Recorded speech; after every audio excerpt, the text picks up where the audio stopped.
I'm David Pittard and I'm a professional racing driver and driver coach. My family's always been into motorsport, only as ever a spectator.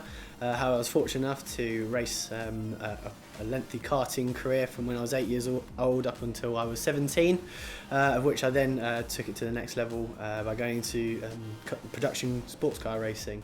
I've always had my heart set on the sort of British touring car championship and ultimately the Le Mans 24 hours. I've raced a number of different sports cars over the years, from Porsche Carrera Cup cars. I've mainly honed my skills in Ginetta cars, so GT5, GT4, finishing runner-up in the Ginetta Super Cup Championship, supporting the British touring cars. I've made my professional sports car debuts over in America, the Middle East, Australia, so yeah, it's a fairly varied career so far, which I aim to continue.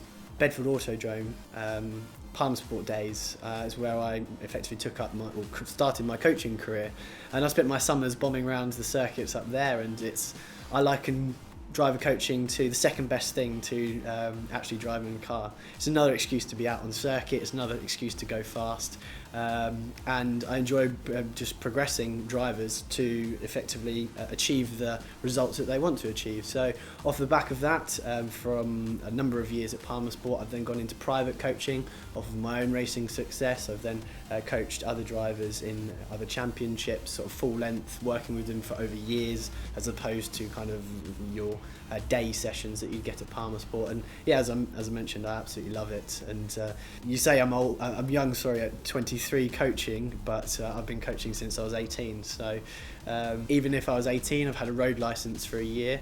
I've still been driving 10 years fast, so I've got 10 years experience to pass on to the chap sat next to me in the driver's seat.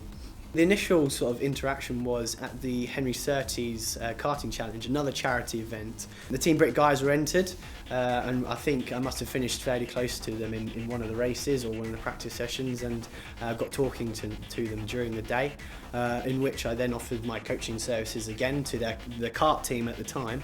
I did a day with them at Rye House, driving the hand control kart. So it was a great opportunity to then experience how Mark and some of the other guys were driving, but with hand controls. I'm so comfortable with driving, and then completely turning it on its head by having effectively bicycle style brakes as a throttle and a brake on a big bar, which was the steering wheel at the same time. So I did enter the first hairpin very quickly and go for the brake and quickly realised I then needed to use the left hand brake, which was completely alien to me. But it took a little while. It didn't take as long as I thought to get up to speed with it.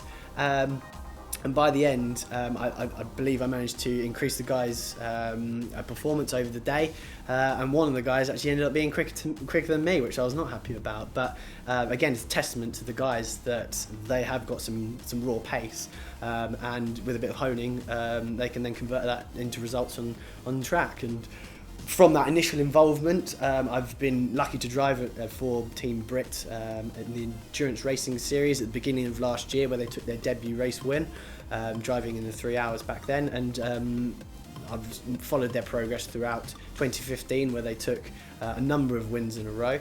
And I'm now back again for the Silverstone 24 hours, which I'm hugely excited about.